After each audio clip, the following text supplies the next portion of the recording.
What's good, y'all? So today's gonna be a different video. I've never kind of done this before, but these are basically the new plans for the Speed. So about a month and a half ago, I ended up purchasing a big turbo for the car. As I told you guys, I was gonna be going big turbo soon.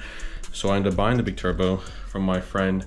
I think it has like 1,500 miles on it. It wasn't his daily car, and he went with something bigger for his platform that he's doing. He has a built motor and everything like that. So I got this turbo for a pretty good steal.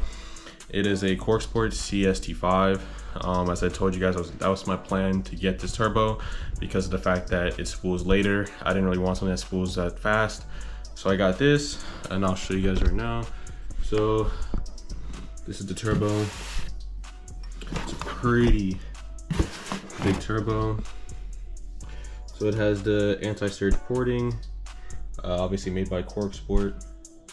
And this is basically a direct bolt-on, so I like this one better than any other turbo like the GTX, like Garrett or Precision turbo, because of the fact that every line is there. It's just basically just a direct bolt-on. So obviously this is for my coolant, for the coolant feed. I have the banjo for the oil feed and the return, and this line right here on the bottom is for the coolant return. This was an internal wastegate, but he actually switched it before he actually gave it to me. So I can get out the box. Sorry, I have only one hand. And so it has the Cobb internal wastegate delete. This should work, as I said, for my platform. This elbow right here is for his manifold that he had, which is the Corksport manifold. I do like this a lot, but obviously I have to give this back to him. I haven't had time to give it back to him. So in this box we have more stuff. In this box, I got this all for a really good steal. I got the Corksport 3.5 bar map sensor, if you can see that. So that's gonna help me for boost pressures and stuff like that, because I'm throwing this thing on. I got the Corksport 3-port boost controller, very solid piece. And then I got a JBR and EGR valve delete. I had the hose delete, which is this one right here. He gave it to me, threw it in for pretty cheap.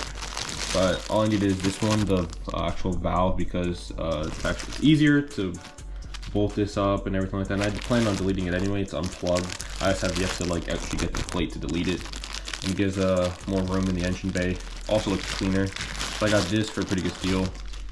So that was my boy Garrett. He's the hookup for all, like, you know, the parts and stuff like that. I got these two for 120, and then that for 25, I think it was, which is a pretty good deal because this brand new is basically $100. This is like 140, and then that brand new is about, I think, like 30 from like Damon Motorsports and stuff like that. So I have ordered the TIal wastegate. That should be here, I think, Thursday or Friday of this week.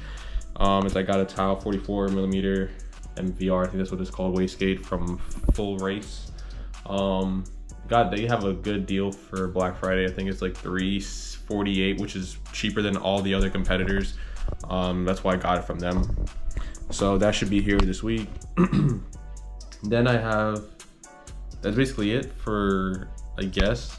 I kind of sold my HKS blow-off valve because of the fact that I went with the TIal wastegate. I kind of wanted to get something to match it. So I want to get the TIal 50mm Q blow-off valve.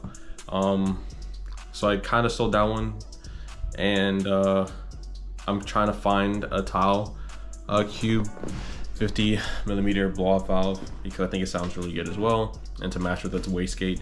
So I'm trying to get that. I'm looking on Facebook Marketplace for a pretty good one. I've been talking to a couple people that live local to me to actually get one, and that's basically it for that type of stuff. So everyone's asked me, like, you know, what manifold I'm gonna be running. So I'm actually getting a custom manifold made. I kind of need to actually I'm waiting on the wastegate so I can actually give everything to the guy that's doing it. He basically did my intercooler piping, the hot side.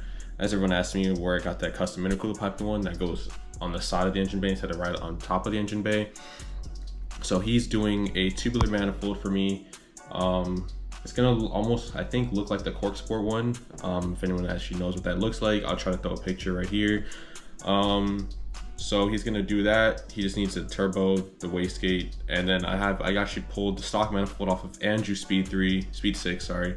And he's using it as a reference type of thing. So I'm gonna wait for that to be made for me.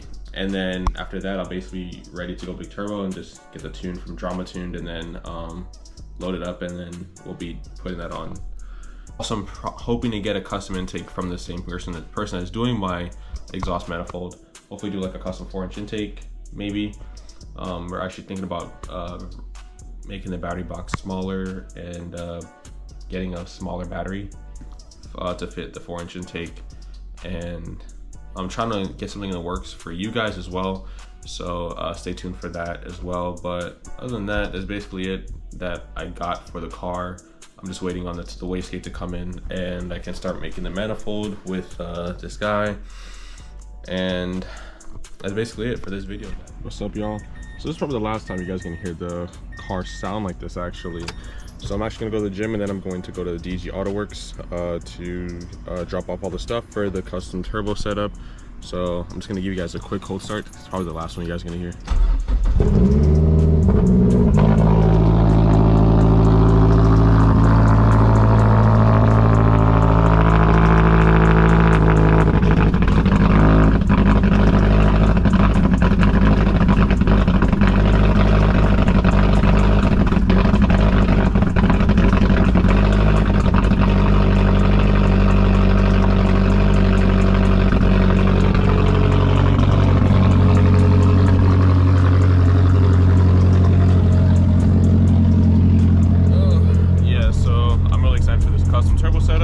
But I'm gonna go to the gym right now with my boy Aiden, and I will see you guys there.